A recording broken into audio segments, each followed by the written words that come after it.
এই গরমে কি আপনার বাচ্চাকে একদম ক্লান্ত লাগছে? ঠোঁট, জিভ এগুলো কি একদম শুকিয়ে যাচ্ছে? ইউরিন বা পেচ্ছাব হওয়া কি একদম কমে যাচ্ছে? সাবধান হন। এগুলি ডিহাইড্রেশন বা শরীরে জলের মাত্রা কমে যাওয়ার একটি লক্ষণ হতে পারে। গরমকালে যে শুধু ঘাম থেকেই জল বেরিয়ে যায় এমনটা নয়। গরমকালে বাচ্চাদের ডায়রিয়ার মতো রোগ হতে পারে। সেই রোগের ফলেও শরীর থেকে জলের মাত্রা অনেক কমে যেতে পারে। তো কোন কোন লক্ষণ থেকে বুঝবেন? যদি বাচ্চা চোখ থেকে যখন কাঁদবে যদি জল না বেরোয়, এই ঠোঁট বা জিভ যদি একবারে শুকিয়ে যায়, লালা যদি একদম না বেরোয়, বা যদি দেখেন যে বাচ্চা ঝিমিয়ে যাচ্ছে বা নেতিয়ে পড়ছে, যদি ইউরিন আউটপুট বা পেচ্ছাপের মাত্রা যদি অনেক কমে যায়, শুরুর দিকে পেচ্ছাপ গাঢ় হলুদ রঙের হয়, তারপরের দিকে পেচ্ছাপের মাত্রা আস্তে আস্তে কমতে থাকে, এগুলো দেখে বুঝবেন বাচ্চা ডিহাইড্রেশন হয়েছে।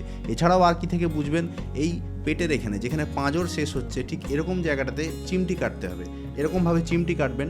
তো চিমটি কাটলে যদি সঙ্গে সঙ্গে চলে যায়, আমার যেমন চিমটি কাটার সঙ্গে সঙ্গেই চলে যাচ্ছে, মিলিয়ে যাচ্ছে, তার মানে ডিহাইড্রেশন নেই। যদি এই চিমটি কাটার পর মিলিয়ে যেতে একটু যদি সময় লাগে, সাপোজ যদি 2 সেকেন্ডেরও বেশি সময় লাগে, তাহলে বুঝবেন সিভিয়ার ডিহাইড্রেশন হয়েছে বাচ্চার। তৎক্ষণাৎ আপনি চিকিৎসকের কাছে যান। তো এখন করণীয় কি? বাচ্চাকে প্রত্যেক ঘন্টায় জল দিন, ডাব দিন, লেবুর শরবত বানিয়ে দিন, ওআরএসের জল খাওয়ান। আর যদি দেখেন বাচ্চার জল একদমই খেতে চাইছে না, ঝিমিয়ে পড়ছে বা নেতিয়ে যাচ্ছে, পেচ্ছাপ হচ্ছে না, বা ইউরিন আউটপুট একদম কমে গেছে, বা বমি যদি অনবরত হতেই থাকে, এগুলি ডেঞ্জার সাইন। অবশ্যই চিকিৎসকের সঙ্গে পরামর্শ করুন। আর এরকম অনেক হেলথ টিপসের জন্য আমাকে ফলো করুন, সাবস্ক্রাইব করুন। ধন্যবাদ।